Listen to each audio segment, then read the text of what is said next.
Hello guys, welcome to my YouTube channel AI with Hari. In this class, we are going to learn about a very important topic named branching. Without further delay, let's get into the topic. What is branching? Branching acts as a pointer which snapshots of all our changes. It can be also said as a lightweight movable pointer. Let me explain with a small example. If you're trying to develop a big project, there would be a lot of modules and submodules in a project, and also there would be a lot of developers involved in creating a project. Generally, in Git, master branch is the final copy of our project, or we can say as a production ready code. Initially, if we have more developers, they may add their code to master branch, and there is a possibility of bugs in the production code, which may result in chaos. Generally, the master branch would be handled and tested by a senior developers. If they approve the code, hence we integrate the concept of branching, which can be equated to the branch of a tree where there would be a main branch and several sub-branch. In Git, submodules can be considered as a branch. It may have a very small feature, or some branch may have a big feature, where feature refers to the complexity of what to be done. Then it would be integrated to master branch by a new concept called merging, which we would learn in upcoming classes. We initialize the repository using init command. Then master branch is created by default. Hence, master is the default of all branches. Head references or points to the branch which we are currently working in. As we have understood what is branching, now we should know why we need branches in Git. Creating branches for new features is crucial as it isolates changes, reducing the risk of breaking the existing codebase. This approach allows for thorough testing and debugging before merging into the main branch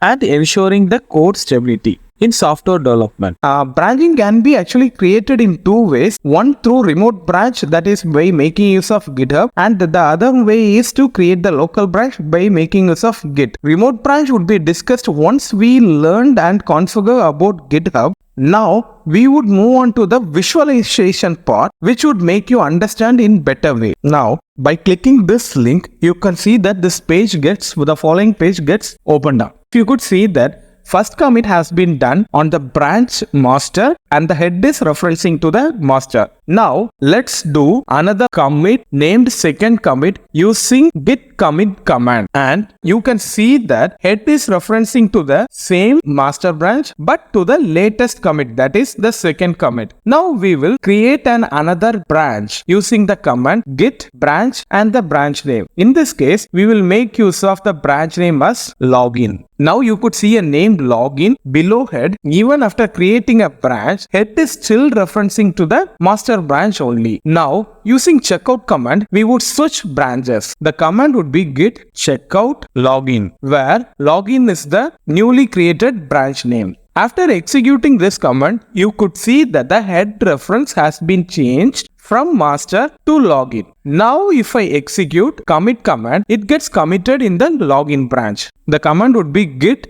commit -m and the message would be first login. You can see that head reference is pointing to the login branch. Now if I execute the commit, it gets committed in login branch. And similarly, I would make a second commit in the same branch and naming the message as second login.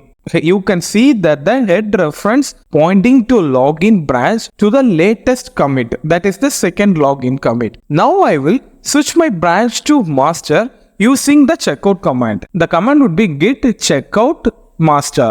After executing this command, you could see that head moves from login page to master latest commit. Now I'll make a commit to the master branch. I'll name it as third. After executing the commit statement, it reflects in the master branch and not in the login branch.